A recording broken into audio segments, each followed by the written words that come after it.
Hi అందరికీ. ఒక కళాయిలో దాల్చిన చెక్క, యాలకులు, లవంగాలు, ధనియాలు, జీలకర్ర, మెంతులు వేసి చక్కగా ఫ్రై చేసి పక్కన పెట్టుకోవాలి.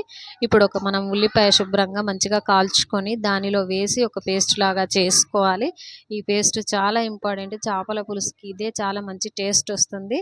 ఈ పేస్ట్ను పక్కన పెట్టుకున్న కళాయిలో కొత్తిమీర, ఉల్లిపాయ, పచ్చిమిర్చి వేసి వేగాక పసుపు వేసి అల్లం వేసి వేయించుకోవాలి. ఇలా వేయించుకున్నాక ఇందులో ఇంతకుముందు మనం చేసుకున్న పేస్ట్ని వేసి మంచిగా కలుపుకోవాలి. తర్వాత కారం, ఉప్పు వేసి కలపాలి. కలుపుకున్నాక శుభ్రం చేసుకున్న చేప ముక్కల్ని అందులో వేసుకోవాలి. ఇలా వేసుకున్న 1 మినిట్కి చింతపులుసుని శుభ్రంగా మంచిగా కలిపి అందులో పోసుకోవాలి. ఇలా ఒక 5 నిమిషాలు మరిగించిన తర్వాత చేపల పులుసు రెడీ అవుతుంది. ఇప్పుడు మనం ఇందులో ఇంకో స్పూను సాల్ట్ వేసుకోవాలి. తర్వాత మసాలా పొడి వేసి కొత్తిమీర వేస్తే కమ్మటి చేపల పులుసు రెడీ. చూడండి ఎలా ఉందో, సూపర్ చేపల పులుసు. హాయ్ అందరికీ. ఒక కళాయిలో